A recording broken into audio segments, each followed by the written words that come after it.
Assalamualaikum warahmatullahi wabarakatuh. Perkenalkan, nama saya Helmi Fadilah dengan NIM 132.102 kelas HTNC. Di sini saya akan menerangkan sedikit tentang materi fikih jinayah.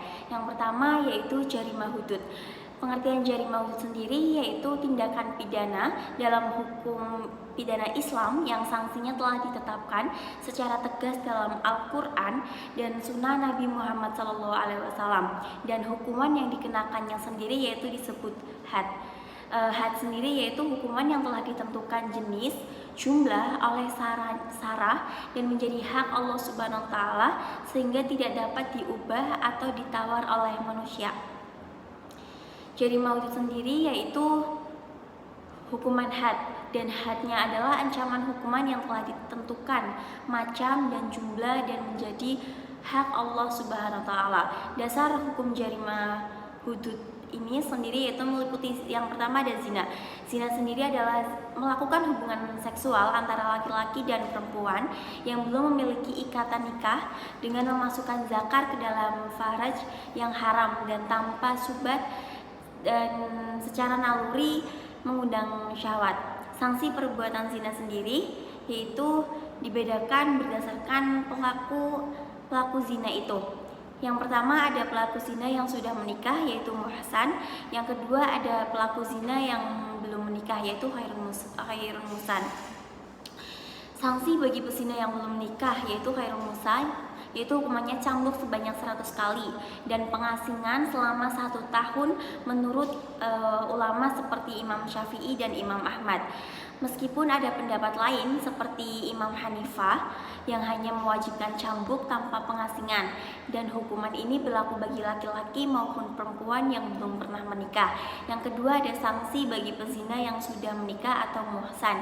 Hukumannya yaitu rajam, dilempari batu sampai mati, baik laki-laki maupun perempuan. Hukuman ini berdasarkan dalil Al-Quran dan hadis yang sahih, dan para ulama sepakat tentang kewajiban hukum rajam bagi pezina muhsan.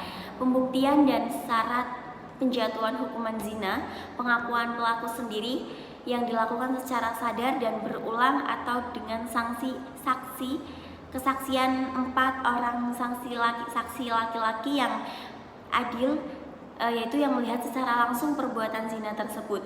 Tuduhan zina yang tidak terbukti dapat dikenakan hukuman qadh, yaitu menuduh zina tanpa bukti yang berupa 80 kali cambuk bagi yang menuduh. Yang kedua qadzaf, yaitu tindakan menuduh seorang khususnya yaitu yang dikenal baik atau memiliki reputasi baik melakukan zina atau perbuatan tercela lainnya yang berhubungan dengan imoralitas seksual.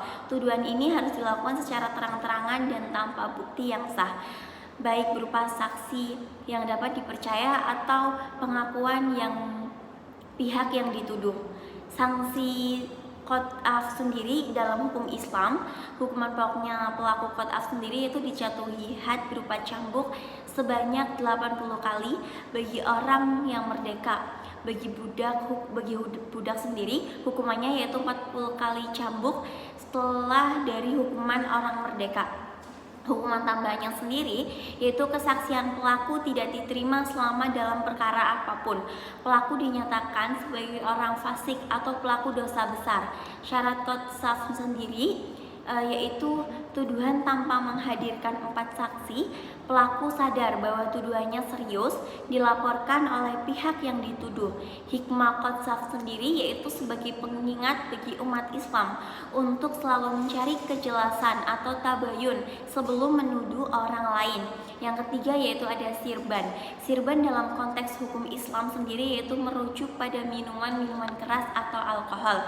Secara bahasa Arab sendiri syaroba yang berarti minuman. Islam sendiri yaitu melarang keras mengonsumsi minuman keras karena berdampak negatif terhadap individu itu dan masyarakat, seperti hilangnya akal sehat, perilaku yang tidak terkendalikan, dan kerusakan moral.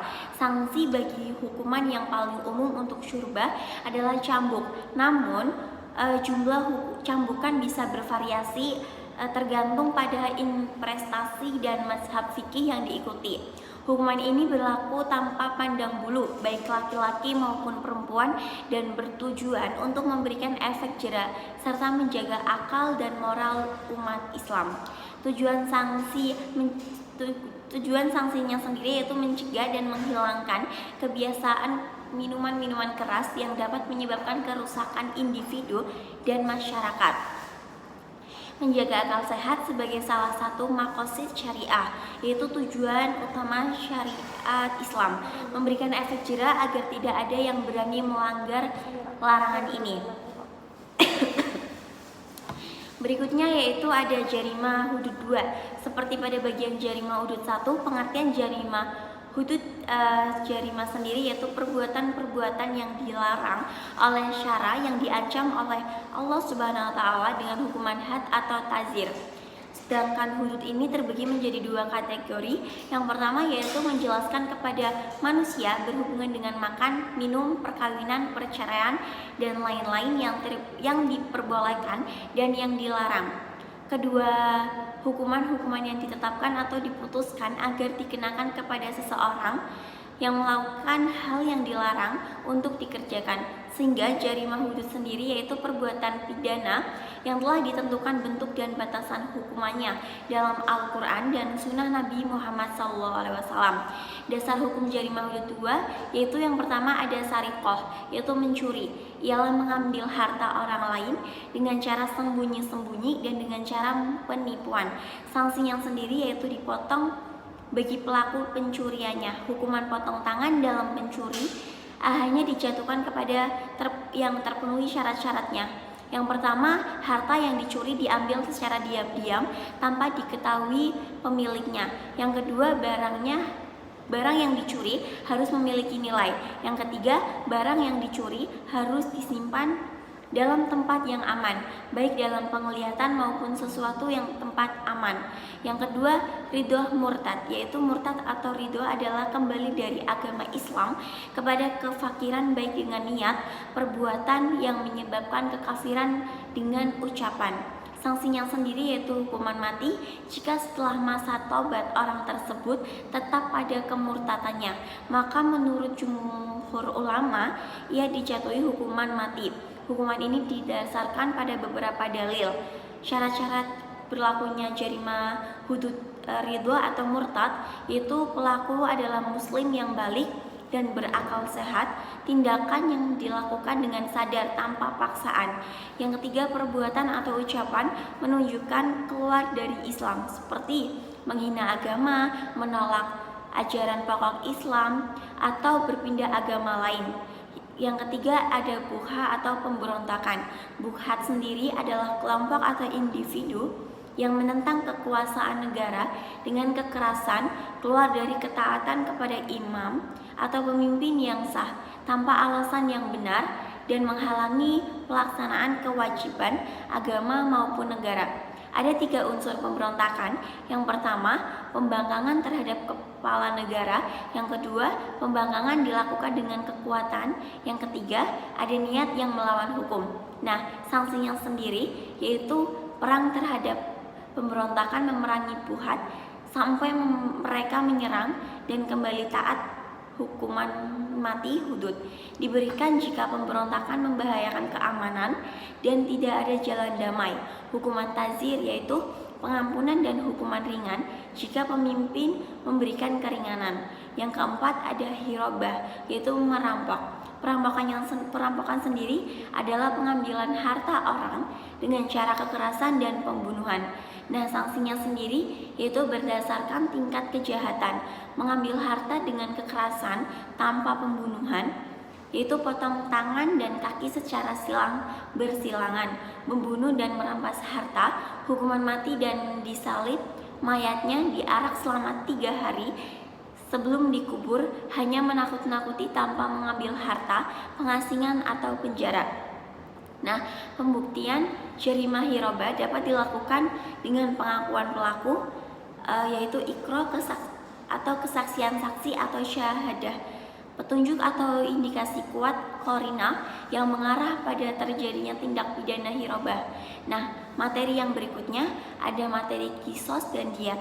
Materi ini ada dua konsep penting dalam hukum pidana Islam yang mengatur tindak pidana terhadap nyawa dan tubuh, khususnya pembunuhan dan penganiayaan. Qisas sendiri yaitu pembalasan yang setimpal atau hukuman balas dendam yang diterapkan pada pelaku tindak pidana yang menyebabkan kematian atau luka pada orang lain. Dalam konteks pembunuhan qisas berarti pelaku dibalas dengan hukuman mati yang setara, yakni nyawa dibalas nyawa. Jenis tindak pidana yang dikenakan qisas pembunuhan sengaja yaitu al-qatl atau al-mat, penganiayaan yang menyebabkan luka berat atau syarat pelaksanaan qisas. Pelaku harus balik atau dewasa dan berakal. Pelaku dan korban sama-sama muslim. Menurut pembagian ulama, pembunuhan dilakukan dengan sengaja. Definisi diat sendiri adalah ganti rugi atau kompensasi materi yang dibayarkan oleh pelaku dan keluarganya kepada korban atau keluarga korban secara pengganti. Hukuman qisas sendiri jika korban memaafkan pelaku. Fungsi diat sendiri yaitu sebagai alternatif hukuman qisas dalam pembunuhan atau penganiayaan menjadi bentuk perdamaian dan penyelesaian secara kekeluargaan. Besaran diat sendiri yaitu diat kabir, denda besar untuk pembunuhan yang disengaja, misalnya setara dengan 100 ekor unta dengan rincian tertentu, 30 ekor unta betina umur 3-4 tahun dan 40 ekor unta betina yang sedang hamil. Diat untuk pembunuhan tidak sengaja atau penganiayaan biasanya lebih ringan, dapat jangka waktu tertentu. Pembayaran diat sendiri dibayar oleh pelaku atau keluarganya kepada keluarga korban. Jika pelaku tidak mampu, diat dapat ditangguh oleh keluarga pelaku atau masyarakat melalui mekanisme tertentu. Yang ketiga ada materi, reformasi dan positifikasi hukum Islam di Indonesia. Reformasi dan positivasi hukum Islam di Indonesia merupakan dua konsep penting yang saling berkaitan dalam perkembangan sistem hukum di negara ini. Keduanya mencerminkan upaya untuk mengintegrasikan nilai-nilai Islam ke dalam kerangka hukum nasional sejalan dengan dinamika masyarakat dan tuntunan zaman. Reformasi hukum Islam merujuk pada upaya pembaruan dan penyesuaian pemahaman serta penerapan hukum Islam agar relevan dengan konteks kekinian di Indonesia. Ini melibatkan pembaharuan pemikiran, mengaji ulang informasi hukum Islam tradisional atau fikih klasik yang terkadang dianggap kaku dan kurang responsif terhadap isu-isu modern ini, seringkali didorong oleh semangat ijtihad, yaitu upaya sungguh-sungguh untuk merumuskan hukum berdasarkan Al-Quran dan Sunnah dengan mempertimbangkan kondisi masyarakat. Peningkatan status perempuan, salah satunya yaitu fokus utama reformasi hukum keluarga Islam dalam meningkatkan status dan hak-hak perempuan, terutama dalam isu-isu seperti perkawinan, poligami, dan warisan. Pada Undang-Undang Nomor 1 Tahun 1974 tentang Perkawinan dan Komplikasi Hukum Islam (HKHI) adalah contoh produk yang merefleksikan semangat ini. Fleksibilitas dan keadilan reformasi bertujuan untuk menciptakan hukuman Islam yang lebih fleksibel dan mampu memberikan keadilan bagi seluruh masyarakat, tentunya termasuk dalam konteks masyarakat pluralistik di Indonesia. Ini berarti mencari solusi atas persoalan-persoalan baru yang muncul akibat perkembangan zaman. Portifikasi hukum Islam sendiri adalah proses memasukkan atau melembagakan norma-norma hukum Islam ke dalam peraturan undang-undang nasional sehingga memiliki kekuatan hukum yang mengikat dan dapat ditegakkan oleh negara. Ini berarti hukum Islam tidak hanya menjadi living law, yaitu hukum yang hidup di masyarakat, tetapi juga menjadi illegal law, hukum tertulis dan berlaku. Beberapa contoh yaitu portifikasi hukum Islam di Indonesia meliputi Undang-Undang Nomor 1 Tahun 1974 tentang perkawinan. Undang-undang ini mensyaratkan perkawinan sah apabila dilakukan menurut hukum masing-masing agamanya. Secara implisit mengakui hukum perkawinan Islam bagi umat muslim.